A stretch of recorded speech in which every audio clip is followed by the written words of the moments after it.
하나님은 우리를 하나님의 백성으로 삼아주셨고 생명의 공동체가 되게 하셨고 그리스도의 몸인 교회로 불러주셨습니다. 지금까지 우리는 하나님께서 우리를 교회로 부르신 목적을 계속 생각해 보았습니다. 예수님은 모든 계명의 가장 중요한 것이 하나님을 사랑하고 이웃을 사랑하는 것이다. 그래서 모든 하나님의 말씀은 사랑으로 딱 요약할 수 있다고 말씀드렸습니다. 하나님은 사랑을 위해 우리를 부르셨습니다. 하나님은 무엇보다도 우리를 교회로 세우셔서 우리가 하나님을 사랑하게 하셨습니다. 그런데 예배만큼 하나님을 사랑하는데 좋은 것은 없어요. 우리가 하나님을 사랑한다면 우리는 자연스럽게 하나님을 예배하게 됩니다. 예배는 우리의 심장, 교회의 심장이라고 할 수 있죠. 또한 하나님은 우리가 서로 사랑하도록 교회로 세우셨습니다. 예수님을 따르는 제자의 가장 두드러진 특징이 서로 사랑하는 것입니다. 너희가 서로 사랑하라. 그래야면 세상이 모든 사람이 너희가 내 제자인 줄 알 것이다 라고 말씀하셨습니다. 자, 이렇게 우리가 하나님을 사랑하고 예배하고 또 사랑하여 아름다운 믿음의 교제가 이루어질 때 우리 안에는 믿음이 자라는 그러한 모습이 나타나게 됩니다. 영과 진리로 예배하고 하나님의 말씀을 함께 나누고 말씀 위에 우리가 세워지며 우리는 함께 성장하게 됩니다. 그리스도의 온전하심을 향해 함께 성숙해가는 교회가 되는 것이죠. 자, 그런데 하나님께서 우리를 교회로 세우신 또 다른 목적이 있습니다. 교회는 교회만을 위해 존재하지 않습니다. 하나님이 우리를 교회로 부르신 또 다른 이유는 우리가 예배와 사랑의 교제와 믿음의 성장을 통해서 진정한 교회가 될 뿐만 아니라 그리스도의 온전한 몸을 이루어서 세상을 향해 나아가게 하려는 것입니다. 세상을 향해 나아가는 것, 그것이 교회의 또 다른 목적입니다. 우리를 생명의 길, 복음의 삶으로 오라고 부르신 하나님은 이제 우리가 하나님의 사랑을 품고 세상을 향해 가라고 말씀하십니다. 우리는 이미 모이는 교회와 흩어지는 교회에 관하여 말씀을 들었습니다. 교회가 모이는 교회일 때의 목적이 있듯이 흩어지는 교회로서의 목적도 있습니다. 그러므로 우리는 교회의 존재 이유, 교회가 세워진 목적을 세 방향으로 볼 수 있습니다. 하나는 하나님을 향하는 것이죠. 하나님을 예배하는 것. 다른 하나는 우리가 서로 사랑하는 것, 믿음의 교제가 일어나는 것, 그리고 이 안에서 영적 성장이 일어나는 것입니다. 우리가 성장하면 어떻게 됩니까? 세상을 향해 나아가는 것입니다. 하나님과 우리 서로를 향해, 그리고 세상을 향해 우리는 이 세 가지 방향으로 교회의 목적이 있음을 생각할 수 있습니다. 우리는 세상을 섬기고 살리기 위해 교회로 존재합니다. 우리는 지금까지 말씀을 통해 살펴본 교회가 존재하는 목적을 통해서 이것이 어느 정도 순서가 있음을 보았습니다. 왜냐하면 먼저 모이지 않고 흩어질 수는 없습니다. 그래서 어느 정도 순서가 있긴 합니다. 그러나 모든 목적은 서로 연결되어 있습니다. 모든 목적은 똑같이 중요합니다. 예배가 중요하고 성도의 교제가 중요하고 함께 성장하는 것이 중요하고, 그리고 우리가 세상을 향하여 나아가 사랑하고 섬기는 것이 중요합니다. 어느 것이 더 중요하고 덜 중요하다고 말할 수 없는 우리의 사명입니다. 세상을 섬긴다는 것은 예수님이 말씀하신 서로 사랑의 삶이 확장되는 것입니다. 하나님을 사랑하고 이웃을 사랑하라는 그 말씀을 완성하는 것입니다. 교회는 처음부터 교회 자신만을 위해 존재하지 않았습니다. 교회는 세상을 향하고 세상을 위하여 존재해 왔습니다. 하나님이 세상을 이처럼 사랑하사 독생자를 주셨기 때문입니다. 그리스도의 몸의 지체인 우리가 원래는 교회 밖의 사람들이었죠. 만약 교회가 세상을 향하지 않았다면 우리는 하나님의 자녀가 될 수 없었을 것입니다. 우리는 예수님을 알지도 못하였을 것입니다. 교회가 성령 강림절 탄생한 이후 생명력을 가진 교회로 계속해서 성장하고 성숙하고 교회의 다음을 지켜올 수 있었던 것은 바로 세상을 향한 사랑과 섬김 때문이었습니다. 이것이 교회의 진정한 존재 방식이었습니다. 이것이 교회가 존재하는 진정한 이유입니다. 우리가 예수님을 닮아 성숙하고 성장하게 되면 그 성숙의 열매가 자연스럽게 나타납니다. 우리의 내적인 성숙은 외적인 열매로 드러납니다. 건강하고 성숙한 교회의 외적인 열매는 서로 사랑하며 이웃을 향해 나아가 사랑하고 섬기는 것입니다. 예수님이 우리에게 주신 위대한 명령은 무엇입니까? 하나님을 사랑하고 이웃을 사랑하라는 명령입니다. 예수님께서 우리에게 주신 위대한 위임 명령은 무엇입니까? 그것은 바로 땅끝까지 나아가 복음을 전하고 제자를 삼고 세례를 베풀어서 진정으로 하나님이 분부한 모든 것을 가르쳐 지키게 하라는 마지막으로 우리에게 사명을 부여하신 명령입니다. 예수님께서 주신 맨 마지막의 명령은 무엇입니까? 그것은 우리가 성령이 임하시면 권능을 받아서 사마리아 땅끝까지 이르러 증인이 되는 것입니다. 우리에게 주신 가장 위대한 명령, The Great Commandment, 가장 위대한 명령, 그리고 우리에게 주신 위임 명령, The Great Commission, 그리고 우리에게 주신 마지막 명령, The Last Commandment, 이 세 가지가 공통적으로 가지고 있는 것이 있습니다. 그것은 바로 이거 말씀에 우리가 순종하려면 우리는 세상을 향해 나아가야만 한다는 것이에요. 나아가지 않고서는 순종할 수 없는 명령입니다. 우리가 이웃을 향해 나아가고 세상을 향해 나아가야 사랑할 수 있고 제자로 삼을 수 있고 증인이 될 수 있습니다. 예수님은 우리 모두가 세상을 향하게 합니다. 그리고 그 세상을 사랑하게 합니다. 우리가 세상을 사랑한다는 것은 하나님이 세상을 이처럼 사랑하셨기 때문에 그 사랑을 닮아가는 것입니다. 자, 그런데 세상을 사랑한다고 하는 이 표현 자체가 좀 껄끄러울지도 모르겠습니다. 왜냐하면 예를 들어서 사도 바울은 데마라고 하는 이 바울의 제자가 있었는데 데마가 세상을 사랑하여 바울을 버리고 복음을 버리고 떠났다라고 기록하고 있어요. 사도 요한은 요한 1서에서 이와 같은 말씀도 합니다. 여러분은 세상이나 세상에 있는 것들을 사랑하지 마십시오. 세상을 사랑하면 그 사람 속에는 하늘 아버지에 대한 사랑이 없습니다. 하나님은 세상을 사랑하셨다고 하는데 사도 바울이나 요한은 세상을 사랑하지 말라고 합니다. 이게 어떻게 봐야 하죠?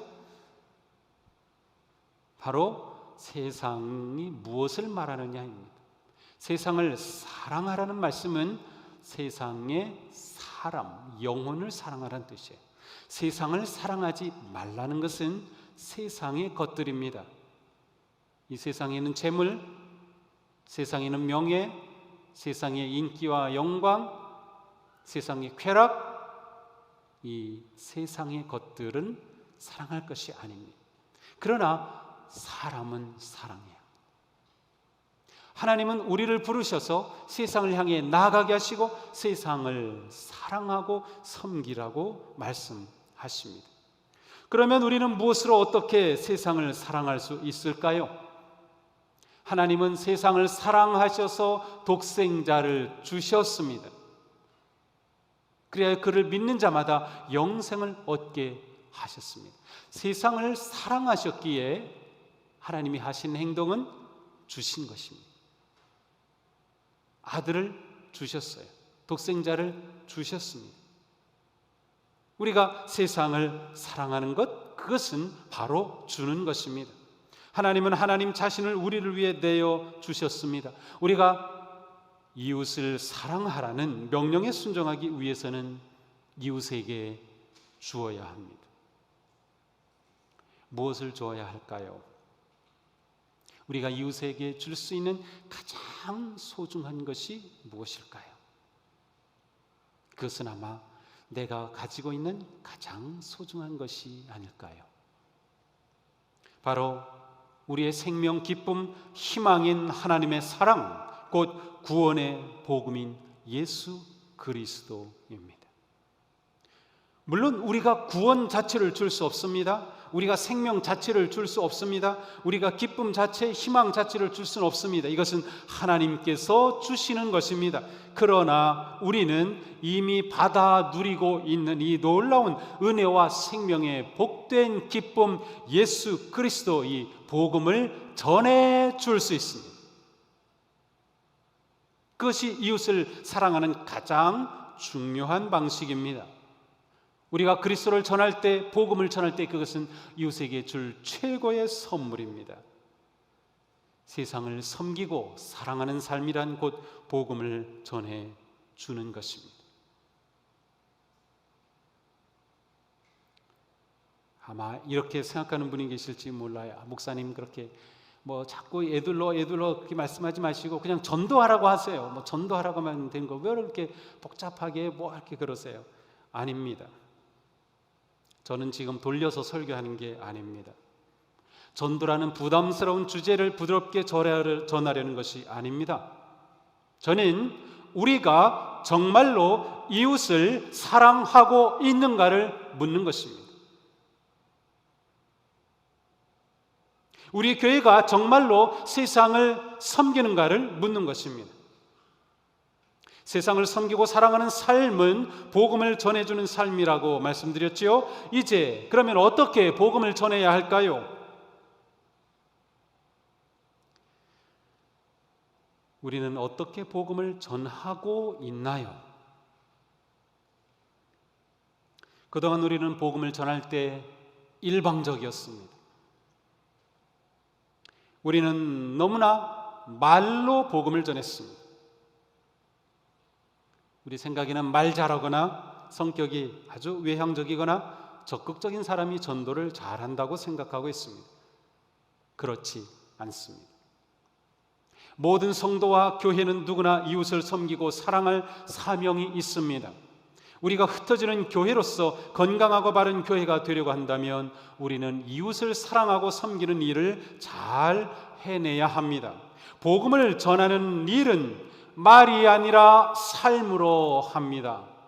복음을 전하는 일은 말이 아니라 삶으로 하는 것이에요. 복음을 전해주는 방식은 삶이지 말이 아닙니다. 우리의 전도 훈련은 말할지에 집중되어 있었습니다. 어떤 삶을 살지에는 집중이 되어 있지 않았습니다. 물론 말을 통해서도 전도는 됩니다. 말을 통해서도 전도할 수 있습니다. 그러나 말을 통해서 전도한 결과가 무엇입니까? 그렇게 해서 예수님을 믿고 따른다고 하며 또 우리가 교회의 가족이 되었지만 그것은 단순한 입술의 고백의 수준에 머물고 마는 것입니다. 초대교회는 그렇지 않았습니다. 그들은 삶으로 복음을 전했을 뿐만 아니라 내가 예수님을 믿는다 하고 말하는 것은 그 고백과 동시에 삶의 변화의 시작이었습니다. 그것을 알고 예수님을 믿는다고 하는 것이었고요. 예수님을 믿는다는 것은 삶 자체가 바뀐다고 하는 것을 알고 예수님을 믿는 것이었어요. 그렇기 때문에 예수님을 믿는 것은 박해할 때는 내 목숨을 내놓는 결단이었습니다. 삶이 바뀔 필요 없이 입으로만 고백하는데 그거 뭐가 그렇게 두렵겠습니까?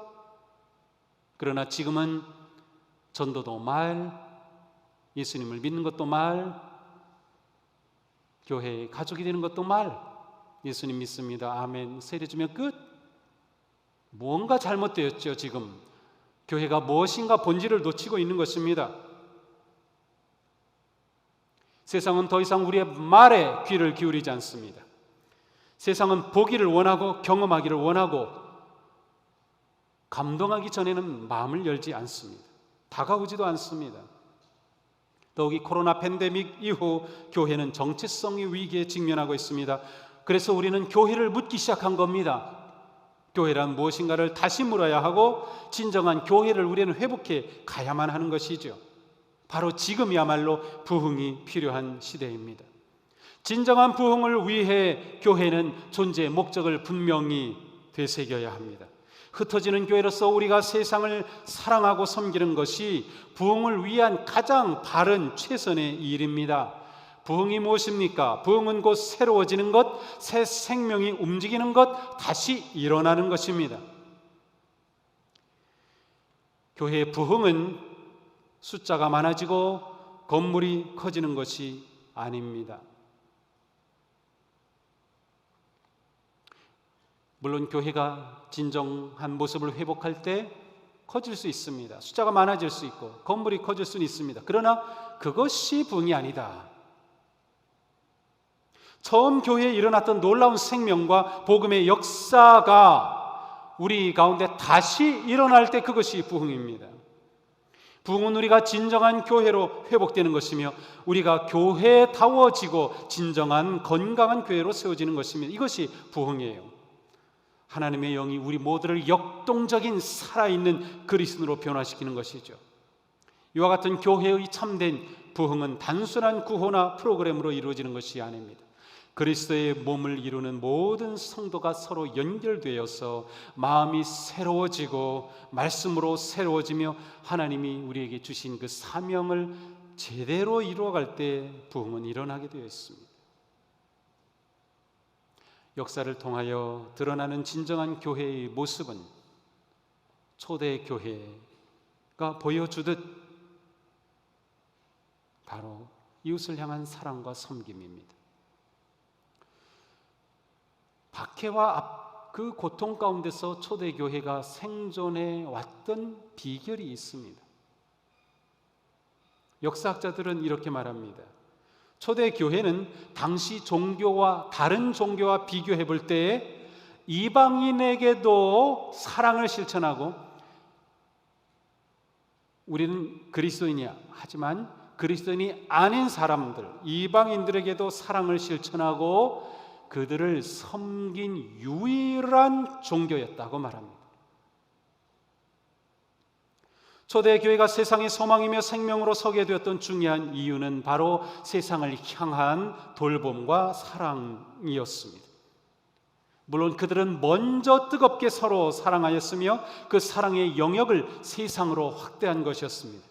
그리스도인들의 이타적 사랑이야말로 세상을 변화시키고 교회를 건강하게 부흥하게 하는 원동력이었습니다.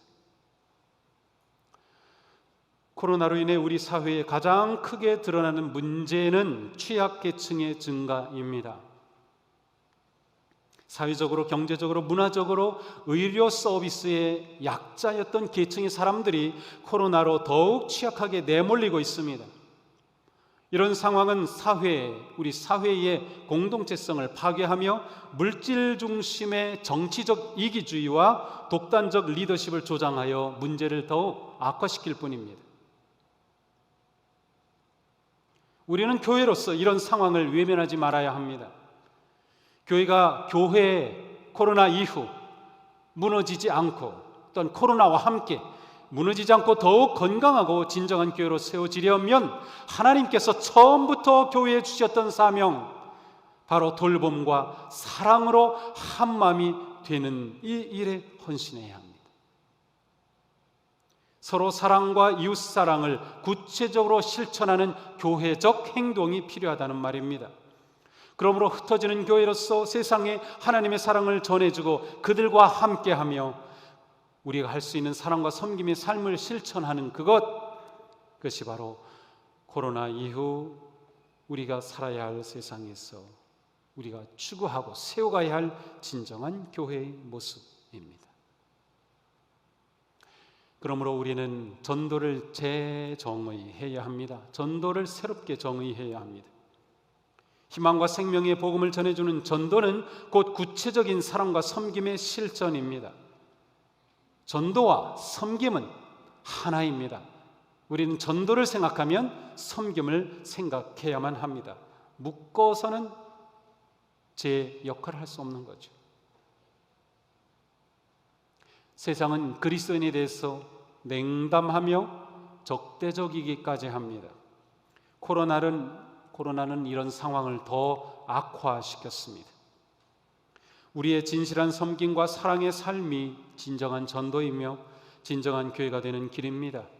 우리의 섬김의 실천이 곧 전도입니다. 이것은 새로 찾아낸 것이 아닙니다. 새로운 프로그램도 아닙니다. 원래부터 있었던 진정한 교회의 본질입니다.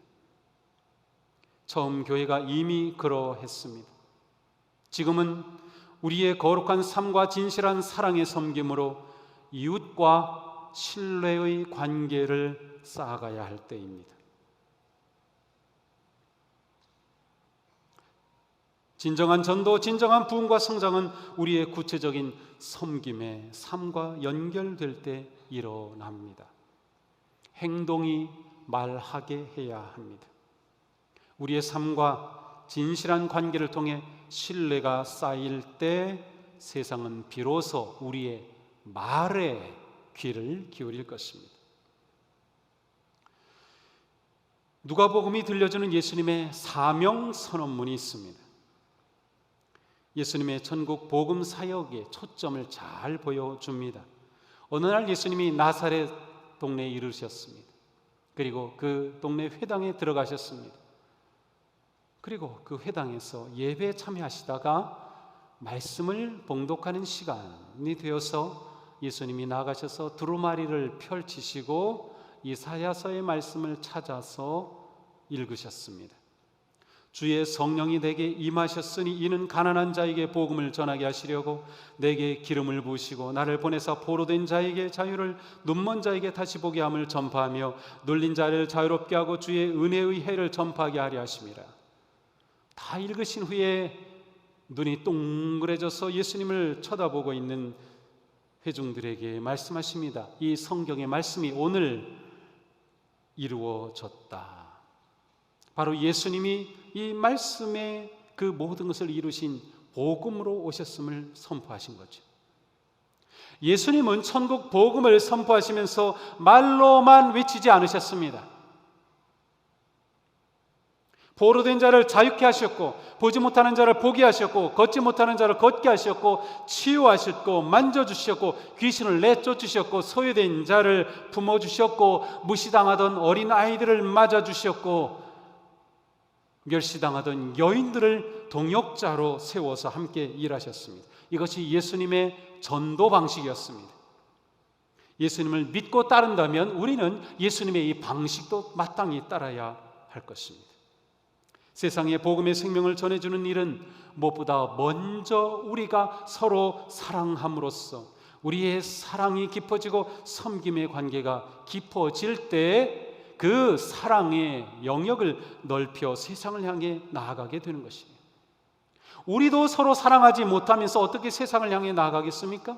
우리가 서로 섬기지 못하면서 어떻게 세상을 섬기겠습니까? 우리가 먼저 돌아보는 것이 매우 중요합니다. 우리는 먼저 교회 안에서 약하고 취약한 성도들을 섬기고 세워주기를 실천해야 합니다.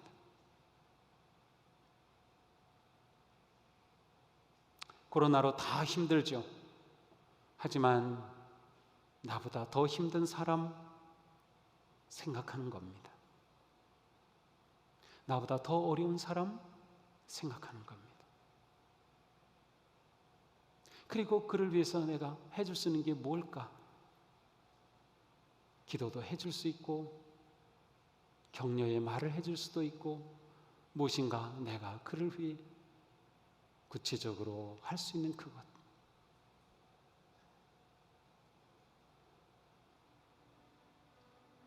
그것이 더 확장되면 우리는 이 지역에 있는 어려운 교회를 섬기고 세워줄 수도 있습니다. 그렇게 되면 우리가 함께 지역사회를 섬기고 협력하는 교회로 뻗어가게 될 것입니다. 사랑과 섬김과 협력이 우리를 진정한 교회로 만듭니다.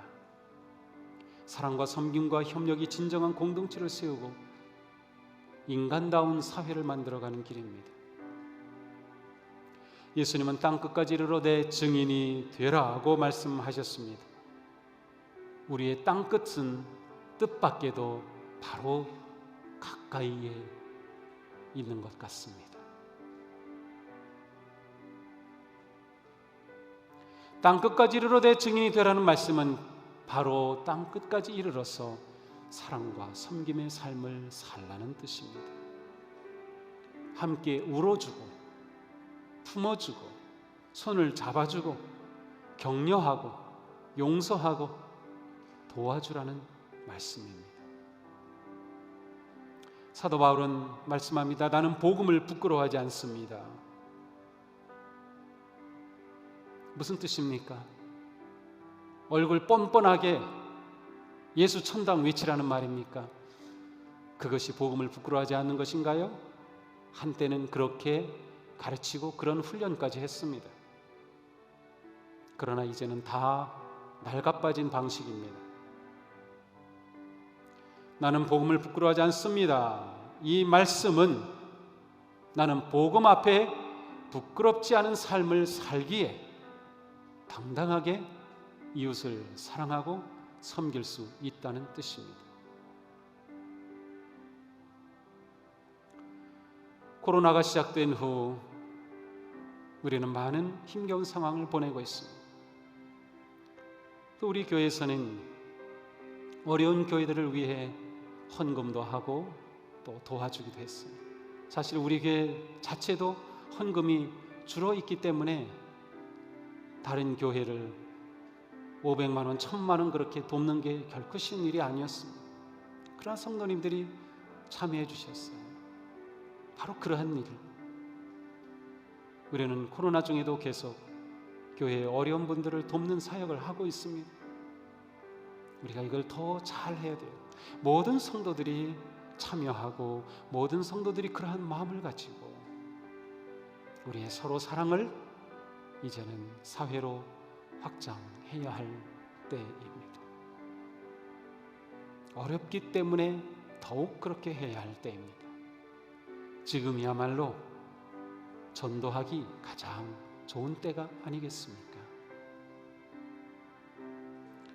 사랑하는 성도 여러분, 진정한 교회를 향하여 결단합시다. 변화를 두려워하지 말고 말씀을 실천하는 삶에 헌신합시다. 우리가 진짜 성도다워지면 우리 교회는 진짜 교회다워질 것입니다. 우리는 교회입니다. 우리는 영광스러운 그리스도의 몸입니다. 하나님께서 우리를 택하여 주신 자랑스러운 하나님의 백성입니다. 우리는 지금 어떤 교회입니까?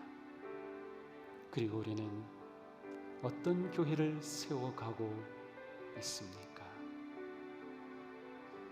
기도합시다.